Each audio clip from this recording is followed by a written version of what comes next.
명색이라는 말이 또 굉장히 어려워요. 명색이라는 말이 어려운 이유가요.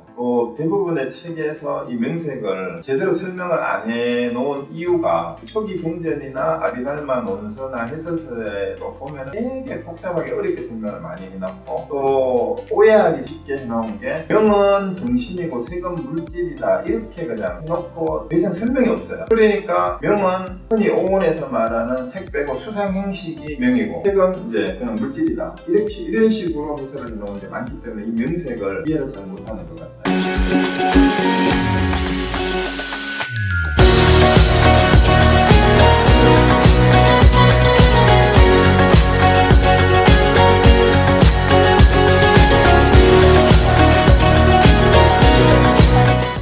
자, 그래서 이 4대와 4대에 의존한 물질, 바깥에 있는 물질 현상이 아니고 그러한 현상에 대해서 나에게 파악된 거, 그게 색입니다. 그래서 정신은 거기 어떤 형태에 대한 언어적 표현이고 언어적 표현을 그러니까 명이라고 했잖아요. 명칭. 그러니까 정신으로 표현되는 것은 어떤 뭐뭐에 대해서 말로 표현되는 그 작용, 그것이 정신이에요. 그 물질 현상은 그것을 통해 지시되는 형태나 혹은 대상인데 지시되는 형태나 대상을 바깥의 걸 지칭하는 것이 아니라 그 바깥의 것이 그 어떤 대상이 나에게 들어와서 파악된 거, 그거예요. 네. 그래서 이제 그 밑에 거를 읽어보면은 조금 이해가 될 듯해요. 경우에 따라 명색은 식별하여 아는 작용으로서 의식을 발생시킨다고 기술되기도 합니다. 그런데 그렇게 되면 자 문제가 뭐냐면 세 번째 지분인 식과 그 순서가 역전되는 상황이 발생해요.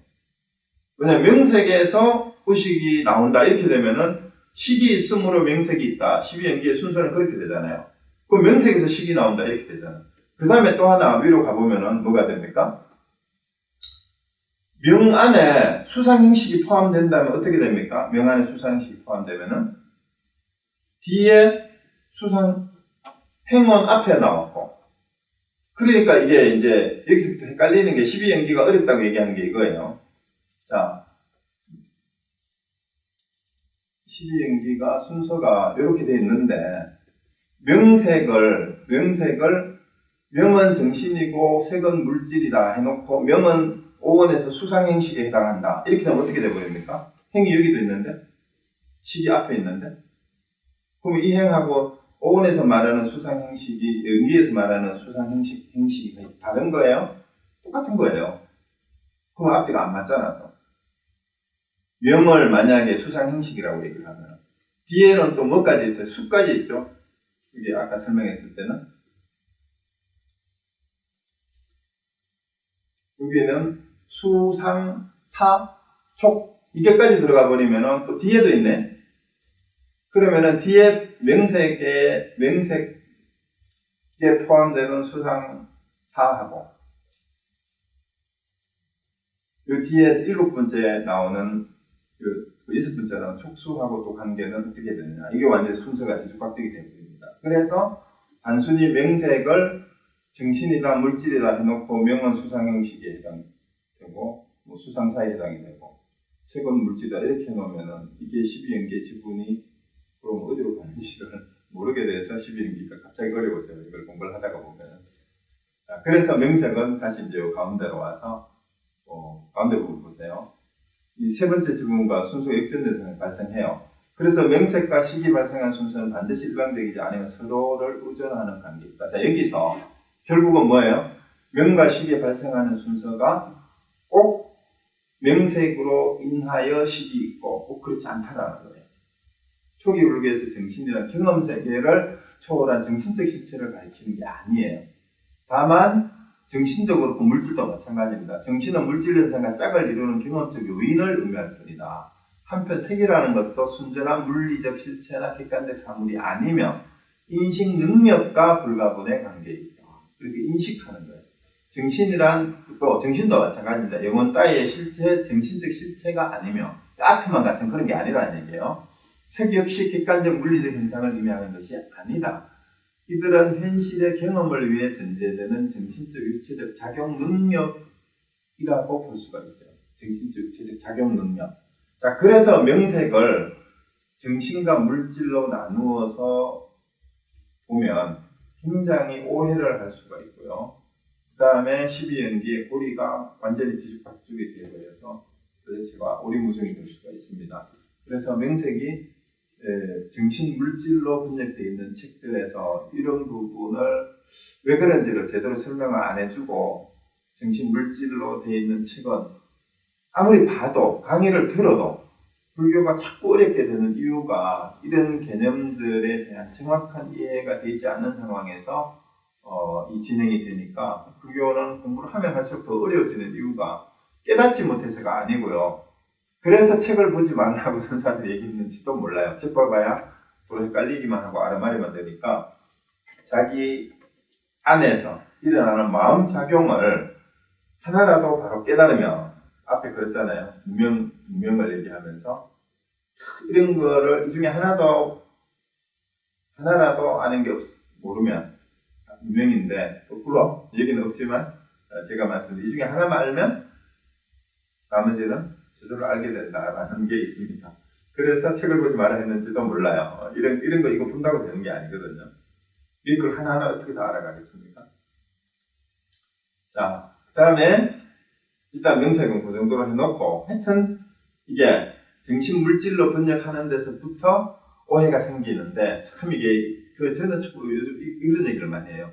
인간이 가지고 있는 언어의 한계 때문이다 라는 얘기를 많이 하고 서양 철학에서도 언어 분석 철학하는 사람들에게서도 그런 얘기를 많이 해요. 하이데거는 언어가 존재의 집이라는 얘기를 했고요.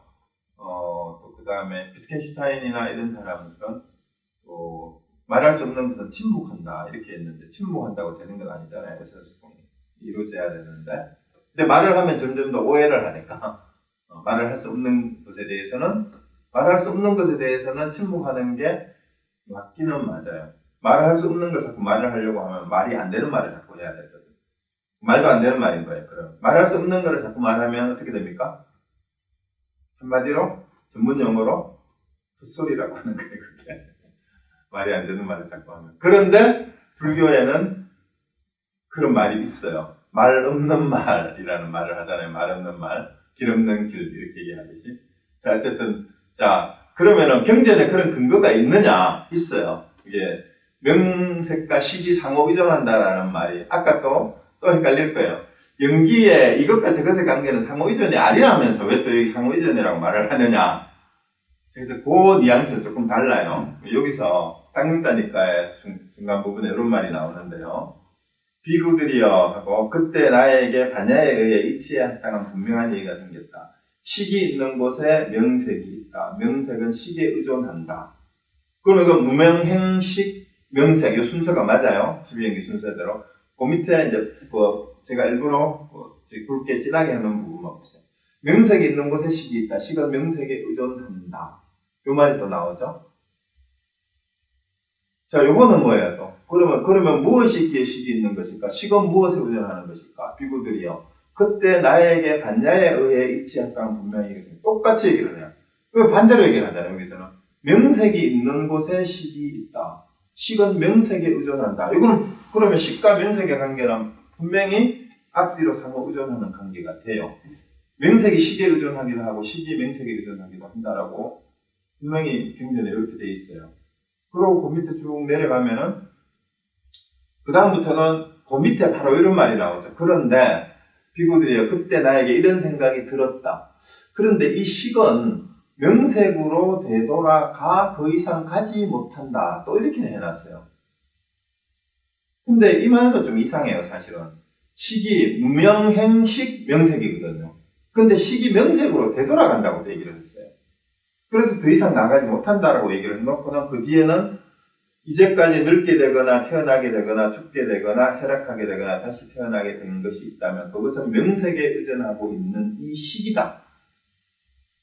여기서는 또 뭐라고 해요? 식이 명색에 의존하고 있다라고 하는 거예요. 그래서 식을 의지하여 명색이 있고 명색을 의지하여 유깁이 있으며 유깁을 의지하여 촉이 있고 라고 이제 다시 순서대로 또 가요. 요거를 보면은 마치 12고개를 넘어가는데 넷째까지 갔다가 빠꾸 뒤로 3으로 다시 왔다가 다시 올라가는 것처럼 이렇게 되어버렸잖아요. 그 다음에 또 내려가면은 멸에 대해서도 그 말이 나와요. 비구들이 그때 나에게 반야에 의해 이치에 합당한 분명한 이해가 생겼다. 식이 없으면 명색이 없다. 식이 소멸하면 명색이 소멸한다. 그러고 비구들의 그때 나에게 이런 생각이 들었다. 무엇이 없으면 식이 없을까? 무엇이 소멸하면 식이 소멸할까? 비구들이여 그때 나에게 반야에 의해 이치에 합당한 분명한 이해가 생겼다. 명색이 없으면 식이 없다. 명색이 소멸하면 식이 소멸한다. 그래서 또 역전이 돼버려요. 역전이. 그리고 비구들이 나에게 이런 생각이 들었다. 참으로 나는 깨달음의 길을 성취했다. 그런 것도 깨달았대요. 그것은 명색이 소멸하면 식이 소멸하고 식이 소멸하면 명색이 소멸하며 여기서부터 뒤로 왔다가 다시 올라가요. 식이 소멸하면 명색이 소멸, 명색이 소멸하면 식이 소멸하고 여기에 명색이 분명히 네 번째인데 명색이 여기 앞에 와요. 그리고 3으로 식으로 갔다가 그 다음에 다시 식 3이죠. 세 번째 단계. 식이 소멸하면 네 번째 식 성명이 소멸하면 명색이 소멸하면 여기 소멸하고 여기 소멸하면 저기 소멸하며 여기가 다시 또 제대로 올라갑니다. 그게 좀 이상하지 않아요? 이와 같이 오로지 괴로움 오늘 멸에 있다는 것이다. 그러면 여기 공식을 다시 보면은요, 순서를 무명행식으로 가다가 명색으로 갔다가 명색에서 다시 식으로 떨어졌다가 다시 또 올라가가지고 순서대로 이렇게 가는 거예요. 이게 왜 그럴까? 도대체가 이게 경전이 잘못 기록이 된 걸까? 후대에 기록을 하면서 잘못 기록했냐? 이런 생각이 들기도 할 정도로 이게 헷갈려요. 그래서 아까 말씀드렸던 명색을 이해를 잘해야 돼요. 명색을 이해를 잘해야 되는 이유가 뭐냐면, 자, 명이 어떤 무엇에 대해서 이름 붙이는 거다. 이름 붙이는 거. 그래서 자, 여기서 완전히 새로운 발상을 한번 해봅시다. 명색을 한 단어로 따로 떼지 말고 명을 동명사로 해석을 해버리고 색을 뒤에 놓으면 색의 이름 붙이기 돼. 색의 이름 붙이기. 뭐뭐에 대하여 이름 붙이기. 이름이란 뜻이니까. 근데 뭐뭐에 대해서 이름 붙이는 작용이, 그 작용이 뭐예요? 뭐뭐에 대해서 이름 붙이는 작용이 우리 식별작용이 없이는 일어날 수가 없죠. 식이 전제가 되지 않고는 어떤 것에 대해서, 색에 대해서 이름을 붙이는 일이 불가능하다 이 말이에요. 인식작용이 동시에 작동하지 않고는 앞에 뭐가 있어요. 여기 이제 컵이 있는데 이걸 컵이라고 이름 붙이자.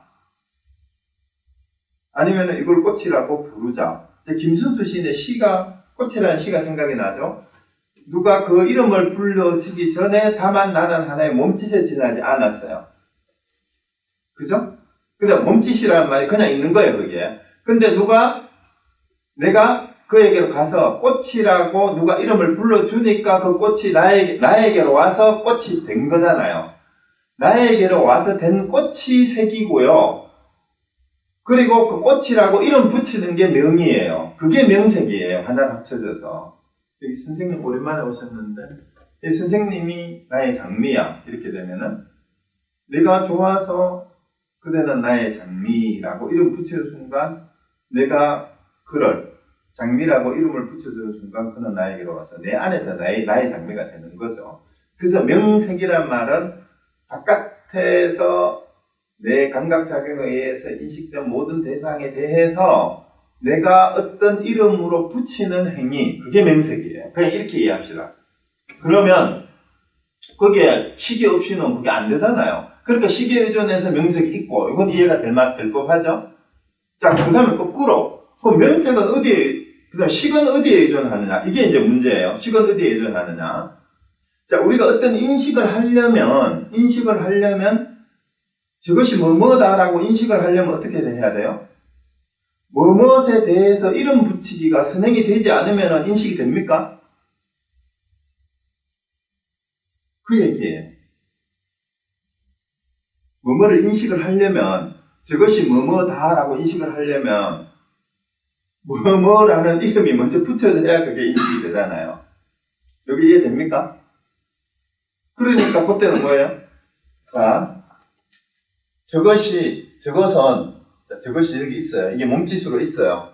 무엇이다. 무엇이다예요. 그러면 저것이 무엇이라고 여기 이름을 붙인 거잖아요. 이게 이름. 저것에 대하여 이름 붙이는 거니까 저것에 대해서 이름 붙인 거에 요게 저것이 색인 거예요. 사실은 명색이죠. 그리고 뭐뭐이다라고 판단을 내리는 것이 식이잖아요. 그러면은 저것이 뭐뭐이다라고 했을 때 명색에 의존하여 식이 있게 되고, 이런 명색이 앞에 가잖아요. 그런데 또 거꾸로 저것에 대해서 저것을 눈으로 보고 파악하는 식별작용이 식이 전제되지 않으면 이 이름을 붙일 수가 없어요. 그렇죠. 그러니까 명색은 식에 의존하고 식은 명색에 의존한다라는 역전현상이 그렇게 해서 실제로 가능할 뿐만 아니라 가능해야만 인식을 할 수 있고 이름 붙이기를 할 수가 있는데, 자, 그래서 동시인가라는 말을 이해를 하면은 그게 쉬워요. 상호의존이라는 말보다는 그게 동시적으로 되는 거예요. 동시적으로. 인식작용과 이름 붙이기가 동시에 일어나요. 인식작용과 이름 붙이기가 동시에 일어나요. 자, 그래서 김춘수의 시를 다시 한번 보면 그냥 몸짓에 지나지 않았는 누가 그 이름을 불러주니까 꽃이 되었을 때 꽃이라고 의미 부여를 하는 순간 꽃이 거기에 있고 꽃으로 인식이 되는 거예요. 근데 이름 붙이기와 꽃으로 인식하는 것은 동시에 일어나는 거예요. 그게 동시작용, 동시인가입니다. 동시인가. 그렇게 됩니다. 그런데 이제 한때는 꽃이었는데 이제 보기 싫은 꽃이 시들면 갖다 보내버릴 때는 쓰레기가 되잖아. 아, 저거는 버려야 될 쓰레기야 라고 인식하는 것과 이름 붙이는 게 동시에 사실 일어나요. 그죠? 그러니까 명색과 식의 관계를 그렇게 이해하시면은 안 헷갈리고 이제 볼 수가 있고요. 그래서 12연기를 순차 발생으로만 볼 것이냐, 동시 발생으로 볼 거냐 하는 것도 이제 서로 장점이 있을 수도 있고 단점이 있을 수가 있어요. 그래서 동시인식으로 보는 것이 더 좋을 수도 있겠구나 라는 것이 이제 그런 얘기가 나오는 겁니다. 자, 어쨌든 상륙자니까 보면 분명히 역전되는 명색과 식이 역전되는 걸 분명히 기술하고 있는데 그럴 수밖에 없다라는 게 제 얘기예요. 이게 잘못 기록된 것도 아니고 또 별로 어려운 것도 아니에요. 어려운 것도 아니에요. 그리고 이것이 여기에만 적용이 되는 게 아니고요. 미학 이론에도 적용이 되는데 그 정확하게 미학 이론이라 그런 게 다른 게 아니고 그 유영준 씨가 유영준 선생이 썼던 나의 문화유산 답사기 혹시 보셨어요?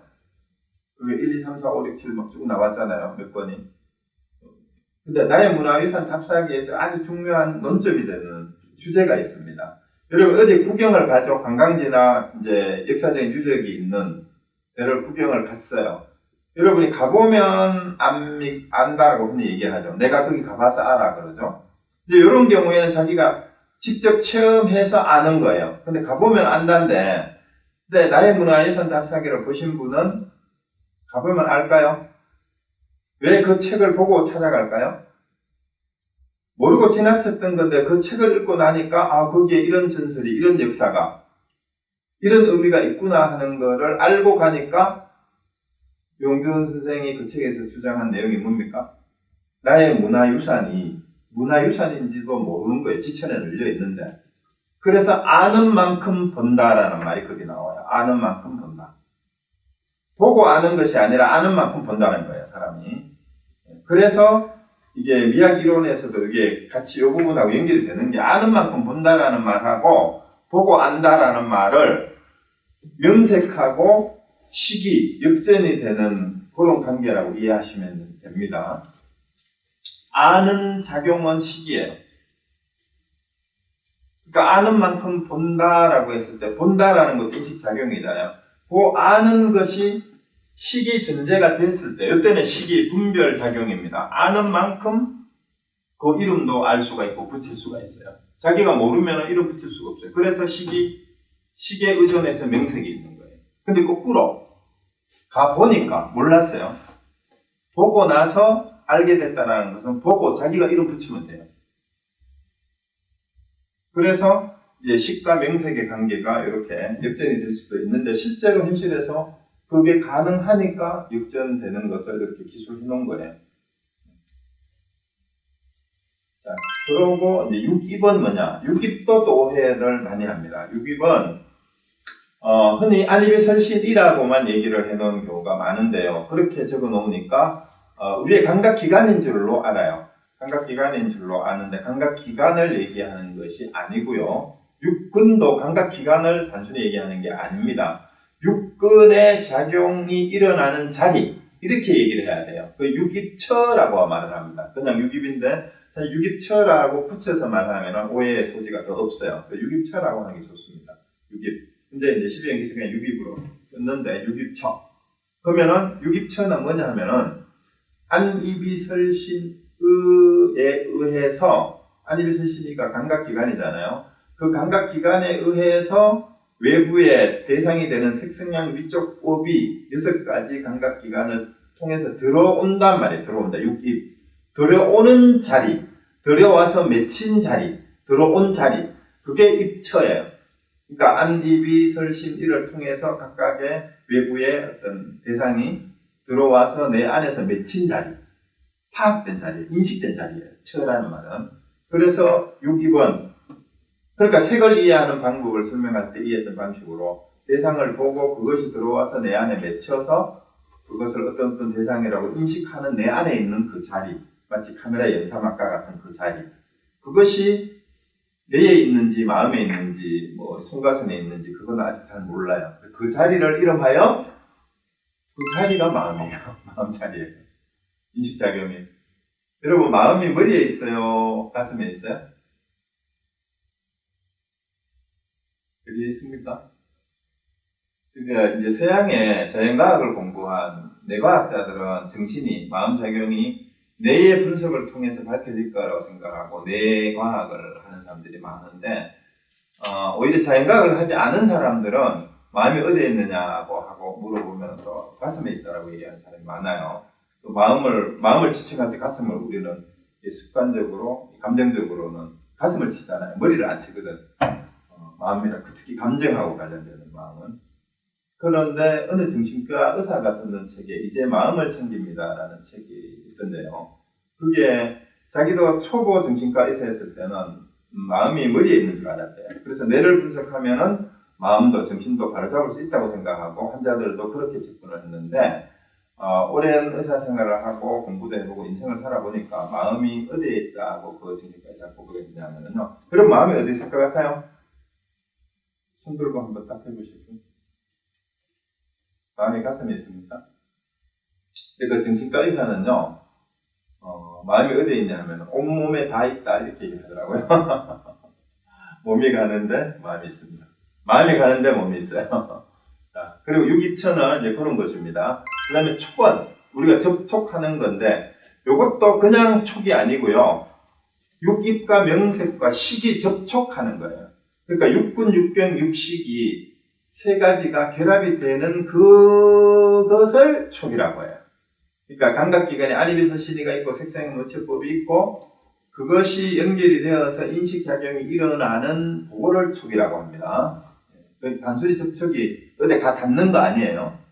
그게 아니고. 자, 그 다음에 수는 느낌인데 이 느낌은 육인 명색식의 접촉 위에서 생기는 좋다 싫다의 작용이에요. 좋다 싫다. 좋다 싫다가 뭐냐, 고수, 이게 괴롭다라는 게 괴로운 수, 그 느낌. 낙수는 즐거운 느낌. 불고불락수는 괴롭지도 않고 즐겁지도 않은, 그저 그렇다. 라는 이 어쨌든 그런 감정이, 느낌이 생기는 요 작용을 수라고 한다라고 하는 거고요. 이런 거는 크게 어렵진 않아요. 그 다음에 N은 애착 혹은 가래라고 분류되는 거예요. 그 다음에 여기에는 그리고 이제 12연기의 고리에서도 항상 상대가 되는 반대말이 같이 있다고 생각하시면 됩니다. 가래나 애착의 반대말은 증오도 돼요. 증오. 애증이라고 할 때. 이것도 이게 포함이 돼요. 증도. 사랑하는 만큼 미워하는 것도 있고요. 미워하는 만큼 사랑했기 때문에 그 얘기가 여기도 맞아요. 애증이 같이 표리일체의 관계다라는 말을 하잖아요. 그래서 어떤 대상에 대해서 그릇된 좋아함이 애착이에요. 진짜 좋아하는 게 아니고 가래 애착. 진정한 사랑을 말하는 게 아닙니다. 여기서는 애착, 탐, 이거 집착을 말하는 겁니다. 그래서 대부분의 사람들은 사랑한다라고 얘기하는데 사실 알고 보면은 애착이고 탐욕이고 소유욕일 뿐이에요. 그래서 이 탐으로서의 애는 증과 표리일체라는 말을 그래서 하는 겁니다. 진짜 사랑은 이걸 넘어서 있는 사랑입니다. 그래서 이거를 이제 진짜 사랑이라는 말로 하지 않고 여기서는 탐욕으로서 애입니다. 그게 애착이 되고 증오하고 함께 있는 겁니다. 그 다음에 취는 취한다라고 얘기를 하는데요. 자신을 위해서 무언가 취하는 행위인데요. 여기에서는 취하고 같이 짝이 되는 낱말이 뭡니까? 취사 선택이라고 해요. 취사 버리는 거. 사도 여기에 포함이 돼요. 취사. 자기한테 좋은 거 이익이 되는 거는 취하려고 하고 자기가 싫고 손해가 되는 건 버리려고 하잖아요. 취사 선택이 여기 취에 다 들어갑니다. 그리고 여기서 취는 번뇌를 얘기해요. 번뇌. 그러니까 취사 선택할 때 자기한테 이익이 되고 욕심이 나고 도움이 되는 거 좋은 거는 취하려고 하는데 만들어 안 되니까 괴로운 거죠. 근데 자기가 싫은 거는 멀리하고 싶고 버리고 싶은데 자꾸 주변에 그런 게 생겨요. 이건 없애야 되는데 그거는 사가 안 되는 겁니다. 그러니까 이게 전부 번뇌가 되고 근데 여기에 번뇌는 뭐 여러 가지로 구분을 하는데 나중에 기회가 있으면 하고 사치는 일단 견치, 계금치, 욕치, 아치 뭐 이런 식으로 나눴는데 그릇된 견해로 생기는 번뇌가 견치고요. 계금치는 그릇된 계율과 그릇된 금지조항의 들로부터 떠나지 못한 성격이거든요. 이거의 계치나 계금치는 뭐냐면요. 우리가 소위 말하는 꼰대들이 이런 게 많아요. 원리 원칙을 내세우면서 전혀 융통성이 없어가지고 지키지도 않아야 되는 원칙을 고수하는 원칙이라고 하면서 그러니까 그릇된 계율이라고 그러잖아요. 그러니까 이게 이제 상황에 따라서 계율도 법도 바꿔야 되고 폐지해도 되는 그런 게 있는데 지키지 않아도 되는 게 있는데 굳이 거기에 얽매이는으로서 생기는 번뇌 이런 게 계치, 계금치입니다. 그 다음에 욕치는 이제 욕계의 사물이라는 거니까 그냥 욕망으로 인해서 생기는 번뇌라고 생각하면 됩니다. 아어치는 이제 내가 색계나 무색계의 사물에 내가 있다라는 생각 때문에 그래요. 그 외에는 욕계는 왜 그런가 하면 일단 욕망의 대상에 초점이 가 있는 번뇌고요. 아치라는 말은 욕망의 대상으로부터는 어느 정도 자유로워졌는데 아직까지도 나라고 하는 것에 대한 자기 자신에 대한 자아에 대한 번뇌가 아직도 완전히 극복되지 않는 것을 아치라고 얘기를 합니다. 무아가 성취되지 않는 게 아치예요. 못해서 일어나는 번뇌. 그 다음에 유는 이제 있음인데요. 여기도 색유, 욕계, 색계, 무색계의 세 가지 존재를 얘기하는 겁니다. 그래서 이제 삼유라는 측면에서 3개를 말하는 거, 욕계, 색계, 무색계고, 유정은 이제 감정이 있는 존재라는 그런 뜻, 생명이 있는 존재. 그런 생명이라는 측면에서 보면은 욕계, 색계, 무색계의 생명이 있는 존재를 말하게 됩니다. 그리고 이제 구체적으로는 오온의 합, 색수 형식의 결합으로 생긴 우리의 몸, 우리 몸 전체, 오치원이죠. 그리고 번뇌로 인해서 끊임없이 생사윤회하고 있는 우리의 삶, 이게 바로 유라고 보는 거예요. 그리고 현존재, 현실에서 우리가 우비고뇌를 가지면서 살아가는 이제 애증과 치사 선택 이런 것들이 늘 남아있죠. 그런 삶이 지속되는 상태가 이게 유고요. 그 다음에 생은 각각의 중생이 각각의 몸의 종류로 한 번의 생을 넘어 합하에 태어나서는 음을 득하고, 음을 얻는다는 건 오온을 득한다라는 뜻이에요. 오온을 얻고 계를 득하고라는 말은 이제 계라는 말 앞에 나왔잖아요. 뭐뭐하고 자기하고 뭔가 구분되는, 그래서 욕계, 색계, 무색계도 구분이 되지만 이제 자기하고 남을 구분하는 그런 이제 입장이 되고, 입처라는 말은 뭐예요? 육입처, 육외입처하고 육내입처가 있어요. 그러니까 입처라는 말은 안입이 설신 의의 작용이 일어나는 자리를 내가 얻는 거니까 몸을 얻는 거예요. 결국은 감각기관이 작동되는 생명력이죠. 이게 명근이 이제 생명력이 되는 거예요. 이런 것이 이제 생기는 것을 생이라고 하는 거예요. 이런 것이 있는 것. 그러니까 이런 게 없으면 생이라고 할 수가 없어요. 특히 이제 육입처라든가 명근이 없으면 생이 되질 않죠. 그러니까 이거는 육신이 생기는 거다 이렇게 생각하시면 됩니다.